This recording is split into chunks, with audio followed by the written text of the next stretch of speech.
দাও, বেশি করে ইলিশ মাছ দাও, আরো বেশি করে দাও।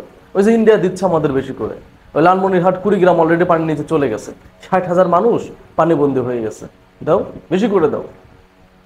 আমরা বিগত সময়ে বলছি, এখনো বলতেছি এবং ভবিষ্যতেও বলবো, ইন্ডিয়ার সাথে বন্ধুত্ব করে কখনোই টিকে থাকা যাবে না। এখানে ইন্ডিয়া আমাদের চুষেই খাবে।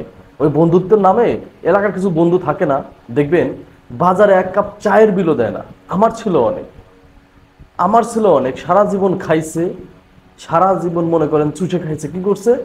এই বাইক নিয়ে তেলের মানে পাম্পে দাঁড়া করাই দিছে, দোস্ত ফুয়েল বোর্ডে দিছি, এই মানে নাস্তা খাইতে গেছি, বিল হয়েছে, বন্ধু দিয়ে দিছি, সব ধরনের বিল দিছি। তো এরকম বন্ধু, তো বন্ধু বলে বন্ধু চুষে খাওয়া কিছু লোক আছে না, ঠিক ইন্ডিয়া আমাদেরকে চুষে খায়। এটা কেন আমরা বুঝতে পারতেছি না। যেই সরকার আসুক সেই সরকারই কেন ইন্ডিয়াকে নিয়ে এত নাচানাচি, এত মাতামাতি কিসের দরকার আছে ভাই? বাংলাদেশের মানুষ আমরা ইলিশ মাছ খাইতে পারি না। ইলিশ মাছের দাম 1500 2000 টাকা করে কেজি, 1800 টাকা কেজি করে ইলিশ মাছ, আর সেখানে 1180 টাকা করে আমরা ইন্ডিয়াতে ইলিশ মাছ দিচ্ছি। কিসের জন্য? মানবতার দিকে তাকায়, কারণ দুর্গা পূজা ইন্ডিয়াতে। আপনি কার জন্য মানবতা দেখাইলেন? ওরা কি আমাদের প্রতি মানবতা দেখায়? ওরা আমাদের প্রতি মানবতা দেখায়? হ্যাঁ, কি রে ভাই, বুঝি না। মালদ্বীপের মতো ছোট্ট একটা দেশ, যেখানে ইন্ডিয়া আউট ক্যাম্পেইন সামনে এনে একজন প্রধানমন্ত্রী হইতে পারে। শ্রীলঙ্কার মতো দেশ, যারা ইন্ডিয়াকে ঘাট ধরে বের করে দিচ্ছে। নেপাল ভুটানের মতো দেশ, তারাও মনে করে ইন্ডিয়ার চোখে চোখে রেখে কথা বলতে। তা আমরা কি রে ভাই, বুঝলাম না। আমাদের দেশের গভর্নমেন্ট, আমাদের দেশে যেই আসুক না কেন, সে কেন এত নাচানাচি করে? হ্যাঁ, আপনি মানবতা কারে দেখাইতে গেলেন? ওরা কি আমাদের প্রতি কখনো সদয় হয়েছে?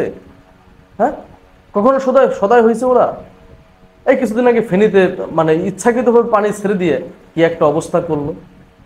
হ্যাঁ, এই যে বাংলাদেশের সংখ্যালঘুদের উস্কে দিচ্ছে বাংলাদেশে একটা বিশৃঙ্খলা সৃষ্টি করার জন্য, এই যে পাহাড়িদের উস্কে দিচ্ছে বাংলাদেশে বিশৃঙ্খলা সৃষ্টি করার জন্য। তারপর আমরা কেন শুধু আমরাই স্যাক্রিফাইস করবো? হোয়াই কেন স্যাক্রিফাইস করবো? এই জিনিসগুলো তো আসলে নিতে পারি না ভাই, সত্যি কথা বলতেছি। মাঝে মাঝে প্রশ্ন হয়, আসলেই কি আমরা স্বাধীন? আসলেই কি আমরা স্বাধীন নাকি পরাধীন? এই প্রশ্নের উত্তর আমি খুঁজে পাই আজও পাইতেছি না, যে আমরা কি স্বাধীন না পরাধীন। স্বাধীনতা 53 বছর পরেও, 54 বছর হয়ে আসলো, আজকেও আমরা স্বাধীন না।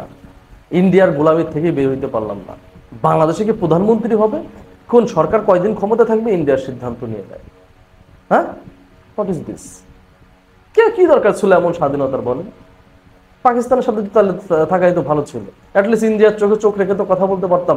ইন্ডিয়া এভাবে পানি ছাড়তে পারতো না, যেভাবে পানি ছাড়তেছে না। আর এতগুলো বাঁধ ইন্ডিয়া আমাদের সীমান্তের সাথে যতগুলো বাঁধ দিছে, বাঁধগুলোও দিতে পারতো না। আবার সেই বাঁধের পানি বিনা নোটিশে ছেড়ে দিবে, সেই দুঃসাহসে দেখাইতে পারতো না। তো এমন কথা হলো এমন না, স্বাধীন হয়ে আর এক রাষ্ট্রের ভিতরে ঢুকে গেলাম, আর এক রাষ্ট্রের অধীনে চলে গেলাম। সেটাই তো হয়েছে। মানে বাংলাদেশে মাঝে মাঝে আমার অবাক লাগে, আমাদের যে উপদেষ্টা সে বললো যে আমরা ইলিশ মাছ আগে খাবো তারপরে ইন্ডিয়াতে দিব। তো কই, বাংলাদেশের মানুষ খাইতে পারতেছে? মানে এমন একটা অবস্থা যে আমরা জাস্ট ইলিশ মাছ তৈরি করি ইন্ডিয়ার জন্য। মানে আমরা তৈরি করি না, সাগরে হয়, সাগর থেকে জেলেরা ধরে আনে ইন্ডিয়ার জন্য, বাংলাদেশের জনগণের জন্য না।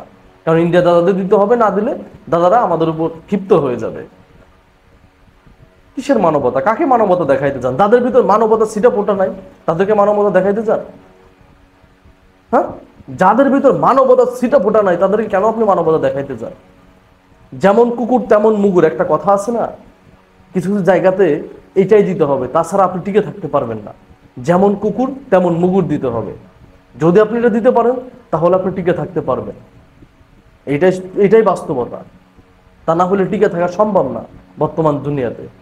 যদি মালদ্বীপের যে প্রধানমন্ত্রী হয়েছে তার মতো একজন ব্যক্তি ইন্ডিয়ান ক্যাম্পেইন সামনে এনে প্রধানমন্ত্রী হইতে পারে, শ্রীলঙ্কার থেকেও ইন্ডিয়াকে এক প্রকার ঘাট ধরে বের করে দিতে পারে, আমরা কি ওদের থেকে পিছিয়ে আছি? না, ওদের থেকে আমাদের ফরেন পলিসি দুর্বল, সবকিছু দুর্বল। হ্যাঁ, ওদের থেকে পিছিয়ে আছি, তাহলে কেন আমরা ইন্ডিয়ার গোলামি করব? এখন বলতে পারেন যে ভাই ওইখানে বাঁধে পানি অনেক হয়ে গেছে, পানি ছেড়ে দিচ্ছে। ভাই, পানি ছাড়ার একটা নিয়ম আছে। যে আপনাকে নোটিশ দিতে হবে আগে, যে আমি পানি ছাড়বো, আমাদের এখানে পানি বেড়ে যাচ্ছে, পানি ছাড়বো। সেই ক্ষেত্রে তোমার এই অঞ্চল বন্যায় প্লাবিত হইতে পারে। তখন কি এই ক্ষয়ক্ষতির পরিমাণ কমিয়ে আনা যায়? কিভাবে কমিয়ে আনা যায়? যদি আপনি একদিন আগে নোটিশ পান যে এখানে বন্যা হবে, তাহলে আপনার যে গুরুত্বপূর্ণ মানে জিনিসপত্র, মানে বিশেষ করে দামি যেসব জিনিসপত্র, সেই জিনিসগুলোকে নিয়ে আসতে পারবেন? পারবেন না, ওটা সরাই ফেলতে পারবেন। তাহলে তো ক্ষয়ক্ষতির পরিমাণ কমবে আপনার।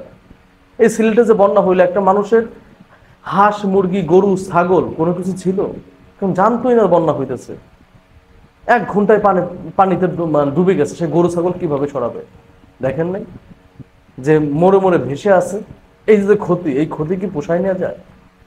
তো ওরা তো ইচ্ছাকৃতভাবে বাংলাদেশকে এভাবে বিপদে ফেলে, ইচ্ছাকৃতভাবে বিপদে ফেলে, বিনা নোটিশে পানি ছেড়ে দিয়ে। ওদের ইন্টেনশনই থাকে বাংলাদেশকে বিপদে ফেলা। কখন এখানে পানি বাড়বে আর বাংলাদেশকে বিনা নোটিশে পানি ছেড়ে দিয়ে বিপদে ফেলে দেবো। বিগত সময় তো আমরা এইভাবে এই বন্যার পানি নিয়ে কথা বলার সাহস পাইনি, বিকজ বাংলাদেশে ছিল স্বৈরাচারী ফ্যাসিবাদী হাসিনা, যে গলা টিপে ধরার জন্য প্রস্তুত ছিল, যে কখন গলা টিপে ধরা যায়, কে কথা বলবে। একজন নবম শ্রেণীর স্টুডেন্ট থেকে শুরু করে যে বাচ্চা মানুষও সেখানে বিরুদ্ধে কথা বলছে, তাকে জেলে যাইতে হয়েছে। তো আমরা তো কথা বলতে পারি নাই। এখন তো আমরা স্বাধীন রে ভাই, আমরা কথা বলবো, আমাদের কথা বলতে হবে। আমরা কেন, ওয়াই আমরা ইন্ডিয়াকে এখন কেন দিব? হ্যাঁ, আমরা তো ইন্ডিয়ার অঙ্গরাজ্য না, আমরা স্বাধীন সার্বভৌম একটা রাষ্ট্র। ডিরেক্ট কথা, ওরা আমাদেরকে জুলুম করবে, আমরা ওদের সাথে কেন আমরা চিন্তা করবো বন্ধু বন্ধু? হ্যাঁ, বন্ধু সারা জীবন খেয়েই যাবে, বন্ধু কিছু দিবে না, তা তো হবে না। এটা তো বন্ধুত্বের কোনো সংজ্ঞার ভিতর পড়ে না, যে শুধু দিব সে মানে সে কিছু দিবে না, এটা তো হবে না। বন্ধুত্ব সংজ্ঞা হলো, বন্ধুত্ব হইতে হইলে স্যাক্রিফাইসের মুভমেন্ট থাকতে হবে। তোমাকেও স্যাক্রিফাইস করতে হবে, আমাকেও স্যাক্রিফাইস করতে হবে, তোমাকেও দিতে হবে, আমিও দিব, এটাই তো। কিন্তু ইন্ডিয়ার ভিতর তো এই নীতির ভাই ছিটে ফোটায় নাই। তাহলে আমরা কেন ইন্ডিয়ার মানবতার দিকে তাকাবো? আমরা ইন্ডিয়াকে ইলিশ দিচ্ছি, ইন্ডিয়ার দুর্গাপূজা অনেক দাম বেড়ে যাবে, 3000-4000 টাকা কেজি ইলিশ মাছের দাম হয়ে গেছে, ইন্ডিয়ার হিন্দুরা মানে ইলিশ মাছ খাইতে পারবে না, আমরা ইলিশ মাছ দিই। আর ওই ইন্ডিয়াতে ইলিশ মাছ পাঠাই, আর ওই যে মন্ত্রীরা বসে ওইখানে মানে প্ল্যান করে, ইলিশ মাছ খেয়েই প্ল্যান করে বাংলাদেশে কিভাবে ডোবানো যায়। শিক্ষা হওয়া উচিত আছে বাঙালিদের। এখনো চুপ থাকলে কিন্তু অনেক ক্ষতি হয়ে যাবে। চুপ থাকার দিন শেষ, সবাই সোচ্চার হন।